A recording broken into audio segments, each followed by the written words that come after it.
Berbicara inovasi, sesungguhnya berbicara tentang perubahan. Nah, kita apa ya? Saya akan memberikan ada 5 alasan yang menjadikan kita selaku pendidik di garda terdepan di dunia pendidikan, bahwasannya ada 5 alasan yang mendasar kita perlu dan harus melakukan pengembangan atau melakukan inovasi.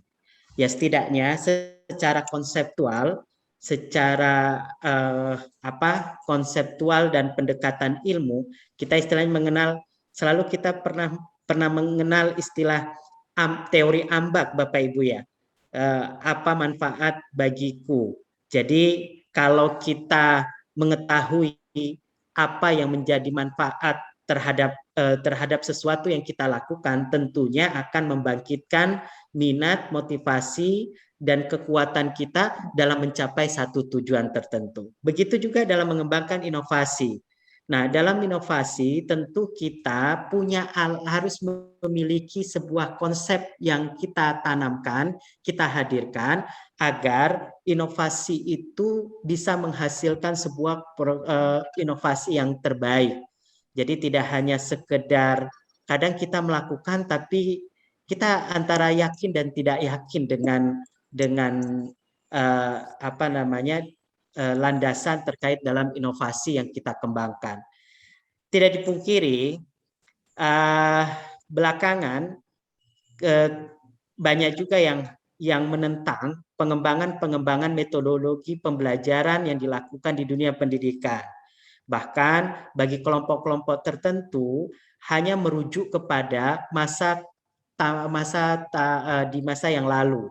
Mereka kesannya sangat Islami, merujuk ilal Quran was sunnah, merujuk pada kejayaan Islam, merujuk pada apa yang dilakukan oleh Rasulullah, tapi sesungguhnya tidak beradaptasi dengan kondisi situasi yang ada. Jadi kesannya kadang-kadang inovasi yang kita kembangkan itu menjadi tidak syar'i gitulah kira-kira. Jadi inovasi yang kita kembangkan itu punya masalah. Nah, ini perlu Bapak Ibu, perlu kita kuatkan bagi diri kita untuk mengembangkan inovasi itu secara konseptual. Nah, secara konsep dasar ada beberapa pendekatan yang menjadikan inovasi itu menjadi keharusan. Ya, kita sadar karena memang manusia itu makhluk sosial, makhluk yang saling ketergantungan, saling membutuhkan satu dengan yang lain. Kita lahir di muka bumi ini juga karena ada orang lain. Kita tumbuh besar juga karena ada orang lain. Kita sukses juga karena ada orang lain. Maka manusia itu tidak akan pernah bisa hidup dengan kesendiriannya, dengan secara individu tidak bisa dia berkembang. Maka perlu namanya menyadari kita melakukan sebuah proses inovasi pembelajaran, kita merancang sebuah pembelajaran di ruang-ruang kelas kita, kalau hari ini di ruang-ruang virtual kita, itu dengan cara ya menyadari, merancang bagaimana pengembangan inovasi itu juga membawa sebuah keterkaitan antara siswa kita dengan siswa yang lain. Nah, hal yang lain, psikodinamikanya kita perlu pahami, siswa kita perlu multi-way traffic communication and emotion-nya. Jadi perlu merasakan banyak suasana komunikasi dalam berbagai lintasan. Dan dia juga harus merasakan pengalaman bagaimana mengekspresikan emosi. Kadang dalam proses pembelajaran anak-anak itu kecewa. Ada yang bangga, ada yang benci, ada yang marah, ada yang terluka, ada yang senang dan sebagainya. Nah, begitu itu perlu kita rancang, pembelajaran itu perlu kita rancang dengan pendekatan psikodinamika tadi. Nah, dari sinilah juga akan menjadikan pembelajaran itu bermakna, tidak hanya sekedar mendapatkan materi pelajaran, tapi juga mengembangkan diri selaku manusia atau individu yang tumbuh kembang dalam dimensinya. Nah, Bapak Ibu, dalam pendekatan yang lain kognitif holistik, kemampuan berpikirnya harus kita latih, kita pantau, kita bina sehingga mereka punya kemampuan yang secara holistik, kognitifnya secara holistik bisa tumbuh secara baik. Nah, kita tidak mungkin hanya sekedar menjadikan anak didik kita ini tukang fotokopi dari apa yang kita bicarakan, apa yang kita tulis, lalu mereka menulis dan menyampaikan apa yang menjadi apa yang kita sampaikan. Yang terjadi saat ini di ruang-ruang pembelajaran, kadang-kadang juga kita selaku guru, pendidik di ruang-ruang kelas itu juga memaksa anak menjadi tukang fotokopi kita. Nah, ini yang agak berbahaya, Bapak Ibu. Nah, ada aspek lain di hal yang lain pendekatan inovasi ini dalam hal psikologi humanistiknya, pembangunan konsep dirinya, baik itu dalam konteks aktualisasi, eksistensi, apresiasi, dan tumbuh kembangnya anak secara jasmani dan rohaninya. Nah, Bapak Ibu, itu alasan pertama. Jadi alasan pertama mengapa inovasi itu menjadi penting dan menjadi sebuah kesadaran kita selaku garda terdepan di dunia pendidikan harus selalu mengembangkan inovasi pendidikan ya karena tadi ada banyak pendekatan ilmu yang meyakinkan kepada kita bahwasannya inovasi itu harus dilakukan. Suka tidak suka, cepat atau lambat, memaksa kita untuk berkreasi dalam mengembangkan sebuah proses pembelajaran yang lebih bermakna. Nah, Bapak Ibu, yang menjadi alasan kedua mengapa inovasi itu perlu dan harus, ya karena memang pendidikan itu berbicara untuk masa depan. Kita ini ada masa lalu, ada sekarang masa kini, yang kemarin masa lalu, bahkan 1 detik, milidetik yang lalu adalah masa lalu, sedangkan besok dan yang akan datang tahun-tahun ke depan itu adalah sebuah masa depan. Maka anak itu hidup di zaman dengan tuntutan tantangan di zamannya. Kita harus mempersiapkan situasi kondisi anak sesuai zamannya. Walaupun bukan bermakna berarti kita harus melakukan hanya berorientasi pada masa depan dalam pengertian masa depan dunia saja tanpa masa depan akhiratnya itu juga menjadi kurang tepat. Nah, Bapak Ibu yang dirahmati Allah, ya maka kita perlu merancang sebuah proses pembelajaran yang mempersiapkan anak bisa hidup survive di dunianya di masa yang akan datang. Nah, kita bisa memprediksi kalau hari ini kita mengenal 4.0 berarti ke depan Jepang sudah mendeklarasikan menciptakan masyarakat 5.0-nya dengan kecanggihan teknologi dan sebagainya yang tentu berimplikasi kepada pribadi, sosial dan sebagainya. Nah, inilah yang perlu kita rancang. Kalau pendidikan hanya mengajarkan sesuatu yang sifatnya menyampaikan materi, bisa terjawab dalam ruang-ruang ujian, lalu mendapatkan nilai A, B, C semata, tentu akan kehilangan makna. Pendidikan itu mempersiapkan anak untuk bisa hidup di masa yang akan datang. Nah, menyiapkan masa depan itu sebuah keniscayaan. Maka kita melihat anak-anak kita juga dalam rangka masa yang akan datang. Kalau dulu orang tidak pernah terfikirkan bisa berjalan dalam 1 hari, dia dari Jogja ke NTT, ke Kalimantan Barat, ke Sumatera Barat, bisa dia tempuh dalam waktu 1 hari. Berangkat pagi, pulang pagi, bisa dia tempuh. Orang nggak pernah terfikirkan dulu, hidup zaman dulu. Tapi ketika ternyata teknologi berkembang, ilmu pengetahuan berkembang, orang baru menyadari bisa. Bukan tidak mungkin nanti ketika kita jadi kakek nenek, cucu kita itu mengatakan, meminta izin kepada kita, kayak saya izin mau ke Mars, mau kuliah di Mars, kan begitu. Bisa saja ada hal yang lain yang hari ini kita tertawakan, tapi berkembang di masa yang akan datang. Nah, Bapak Ibu yang dirahmati Allah, itu alasan kedua mengapa kita perlu mengembangkan inovasi pembelajaran. Jadi kadang-kadang ini menjadi sebuah alasan penting bagi mereka yang anti untuk melakukan pengembangan, atau ya kalaupun tidak anti, setidaknya dia malas atau pesimis terhadap pengembangan dan menganggap inovasi itu hanya sebuah proses yang sia-sia. Yang lucunya kadang-kadang ada pernyataan lawang presiden sekarang saja dia saya didik dengan apa adanya bisa jadi presiden, apalagi nggak perlu mengembangkan ini itu, tapi bisa jadi orang kok, bisa jadi orang hebat. Jangan sampai seorang guru atau pendidik di dunia pendidikan ini justru mengucapkan kata-kata hal yang tersebut. Ya, itu berarti kita masih anti terhadap perubahan dan pengembangan, sehingga akhirnya di ruang-ruang kelas kita itu kaku. Padahal ruang kelas itu menjadi kalau saya bilang, kalau di Muhammadiyah itu mengatakan ranting itu penting. Ya, kalau di ruang kelas dalam proses pembelajaran itu menjadi penting.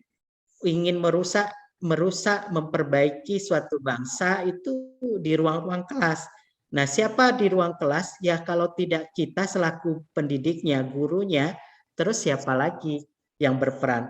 Kepala sekolah tidak mungkin, atau kalau di universitas tidak mungkin dekan atau sekelas rektor harus membersamai kita dalam mengajar, melihat, memantau secara terus-menerus. Itu kan tidak akan mungkin. Maka rusak dan membangkitkan menciptakan generasi yang baik itu di ruang-ruang kelas itu menjadi penting. Nah, ruang-ruang kelas itu dengan proses metodologi pembelajarannya itu mempengaruhi anak dalam aspek secara jasmani maupun rohaninya. Nah, Bapak Ibu, itulah mengapa kebijakan dalam konteks ini, maksud saya kebijakan dalam mengambil keputusan metodologi pembelajarannya, media yang kita kembangkan, yang kita pakai dalam ruang kelas, misalnya bahan ajarnya dan sebagainya, itu memiliki keterkaitan, keterhubungan dengan visi misi di sekolah kita.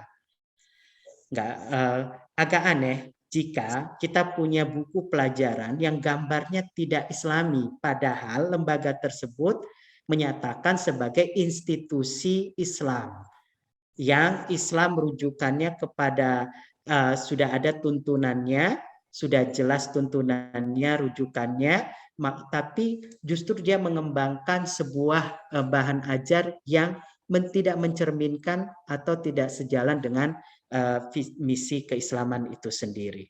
Nah, itu namanya disconnectivity-nya baik dalam segala kebijakan-kebijakan. Baik, Bapak Ibu, ya ini Malik El Sabat, saya mengatakan pendidikan itu paspor masa depan, maka kita perlu mempersiapkan dari sekarang. Kalau digambarkan, pendidikan itu seperti menyiapkan landasan pacu, lebih panjang, lebih besar, lebih lebar dari pesawatnya, sehingga dia bisa berkembang, bisa terbang menjadi lebih leluasa. Nah, yang ketiga yang menjadi alasan mengapa inovasi itu sebuah keharusan, karena memang perubahan. Kita hidup dalam dimensi ruang dan waktu dan selalu berubah, dan perubahan itu sebuah keniscayaan dan itu menjadi tantangan. Ciri manusia itu dia bisa beradaptasi dengan keadaannya. Kita hari ini dihadapkan tantangan pandemi COVID-19, tapi akhirnya kan kita diajak berpikir untuk bagaimana mengembangkan proses pembelajaran. kita diajak berpikir bagaimana bertahan hidup, menyelamatkan jiwa-jiwa yang ada dengan segala skenario yang diciptakan. Ya, perubahan itu keniscayaan yang tentu memaksa kita, membuat kita harus juga berubah. Kalau dulu kita kuliah, polanya begini, dididik begini. Setelah jadi guru, setelah jadi dosen, bukan berarti kita harus melakukan seperti apa yang dilakukan oleh dosen atau guru kita. Mirip seperti Bapak Ibu, kalau anak kita disuruh menggambar, kalau zaman kita dulu, gambarnya pasti sama. Gunung, dua, lalu ada jalan, ada pohon-pohon kelapanya. Nah itu kan dari tahun ke tahun masih tetap sama. Itu menunjukkan pengembangannya tidak terjadi. Maka kita perlu berubah karena sesuatu yang besar itu bukan langsung besar tapi juga berproses. Belajar dari ini ya, dari Kodak ketika mereka tidak bisa beradaptasi terkait dengan ataupun berinovasi, yang terjadi akhirnya apa? Ya sudah bangkrut, akhirnya ketinggalan. Bagaimana dengan Nokia? Gagal. Bagaimana dengan teknologi-teknologi yang baru, bahkan media-media sosial yang dikembangkan sekelas Facebook pun juga kalau tidak bisa beradaptasi tentu akan mengalami kegagalan. Sekarang sudah banyak. Semua berubah dengan cepat, bahkan kita belum menguasai satu hal tertentu, sudah terjadi perubahan yang lain yang jauh lebih berkembang lagi. Nah, Bapak Ibu yang dirahmati Allah, jadi perubahan itu kecepatan perubahan itu lebih cepat dan berimplikasi tentunya. Nah, ini yang akan menjadikan tantangan bagi dunia pendidikan. Disinilah kita diminta untuk bisa melakukan pengembangan, bertransformasi, mengembangkan sebuah proses pembelajaran yang menciptakan pembelajaran bermakna bagi anak-anak kita. Nah, ini contoh yang lain. Ini secara fisik dulu kita sekarang menjadi flash disk ya. Lalu dulu besarnya luar biasa, sekarang sudah sangat bahkan lebih terkini lagi. Ini 2017 ini. Nah, trennya Bapak Ibu yang dirahmati Allah, itu alasan yang ketiga. Jadi sebuah belajar dari sejarah yang pernah dilakukan oleh para pendahulu kita juga, termasuk contoh-contoh yang tadi yang saya sampaikan. Oh, jadi agak lambat. Baik, kita mengenal dengan sekarang masyarakat 4.0. Ya, ini semua segala sesuatu itu berkembang dilakukan dengan teknologi informasi. Sedangkan Jepang sudah menyatakan diri siap menjadi negara dengan 5.0. Nah, seperti apa penggambarannya mungkin kita bisa. Tolong pesankan, sudah dipesankan, sudah terkonek dengan kalau kita dengan dengan kedai kelontongnya. Lalu begitu sampai di kedai kelontong sudah tinggal ambil, uang juga sudah terotomatis sudah berkurang dan selanjutnya dia bisa beraktivitas dan seterusnya. Ini penggambaran. Nah, anak-anak kita itu hidup yang di zaman yang jelas akan berbeda kepada kita, dengan situasi kondisi yang berbeda itu juga akan membawa sebuah perubahan cara berpikirnya, kemantapan keyakinannya, tata perilakunya dan sebagainya. Bukankah hari ini sejak pandemi COVID-19 yang dulu dianggap tabu, aneh, bahkan bisa jadi melecehkan, akhirnya kita lakukan karena kondisi seperti ini. Ini kalau standar nilai di masa COVID kan akhirnya menjadi berubah. Dulu orang setiap datang, hadir satu sama yang lain, ketemu, bersalaman, bersentuhan, menggenggam satu sama yang lain, bahkan cipika-cipiki, peluk satu sama yang lain. Lalu sekarang tidak bisa, akhirnya orang cuma hanya sekedar tos kedua tangannya mengepalkan yang satu dengan lain dan hanya bersentuhan. Dulu mungkin orang dianggap tidak sopan, tapi karena kondisi situasi seperti ini akhirnya menjadikan berlaku. Ini salah satu contoh, walaupun ini karena ini konteksnya nilai, tentu ini hanya new reality-nya saja, bukan new normal. Kalau Muhammadiyah mengistilahkan diksinya new reality, karena nanti secara nilai-nilai tetap akan pada situasinya sudah aman, maka nilai-nilai itu akan kembali seperti semula. Nah, ini ada perubahan Bapak Ibu. Nah, era pandemi COVID-19 memang memicu akhirnya menjadikan akselerasi pembelajaran berbasis dunia IT. Dulu orang tidak mengenal dengan berbagai platform atau aplikasi pembelajaran. Sekarang akhirnya guru-guru yang tua pun, dosen-dosen yang usianya sudah tua pun tetap harus dipaksa untuk beradaptasi dengan perubahan teknologi yang ada. Nah, inilah ya kadang-kadang hikmahnya ini ada di mahasiswa kami melakukan riset tentang sisi positif COVID-19 di dunia pendidikan, diantaranya adalah menjadikan peningkatan kemampuan guru di dunia IT. Ya, kita akhirnya mengenal Webex, selain kita sudah mengenal email, WhatsApp, YouTube, dan yang paling kenal ya, tapi kini Master, Supertext, ada Python, ada Moodle, ada yang banyak-banyak sebagainya. Akhirnya kita mengenal, setidaknya pandemi COVID hari ini membuat kita menjadi paham tentang itu. Nah, Bapak Ibu yang dirahmati Allah, jadi alasan yang lain selain dalam perlunya kita berinovasi, ya ini memang keterampilan kompetensi abad 21 yang memaksa kita untuk melakukan perubahan. Kalau dalam kerangka kompetensi abad 21 itu dikatakan pembelajaran kreatif dan inovasi, berpikir kritis dalam menyelesaikan persoalan, kemampuan komunikasi, berkolaborasi itu menjadi ruang tersendiri yang besar yang memaksa anak kita untuk kita perhatikan, kita didik, kita bina, sehingga anak-anak itu bisa hidup di zaman yang akan datang. Nah, inilah paradigma model pembelajaran, karena paradigma 21 itu merubah, ya maka model pembelajarannya pun akan berubah. Jadi kalau informasi tersedia di mana saja, kapan saja, maka model pembelajarannya itu diarahkan untuk mendorong peserta didik itu lebih banyak mencari tahu dari berbagai sumber observasi, melakukan observasi bukan diberitahu.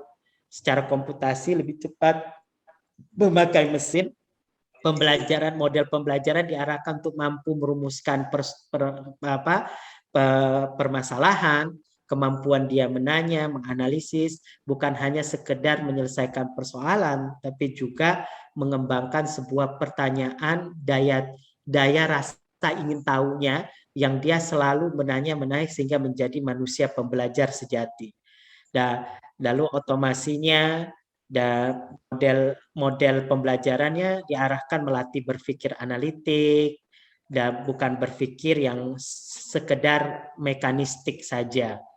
Jadi hanya tahapan habis ini seperti apa dan sebagainya, tapi harus mengasah kemampuan berpikir yang lebih dalam lagi.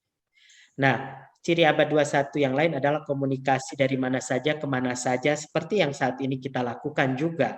Maka pembelajaran itu dibutuhkan kemampuan bekerja sama, berkolaborasi. Hari ini kita lakukan sama dengan Dikdasmen dan UM Pontianak dan UM Sumatera Barat, juga itu menjadi salah satu cara yang bagaimana pengembangan itu kerjasama dan kolaborasi itu sebagai model dalam pembelajaran. Nah, bagaimana di MPAI, Bapak Ibu? Kalau di MPAI terkait ini kita tidak sedang berbicara saja.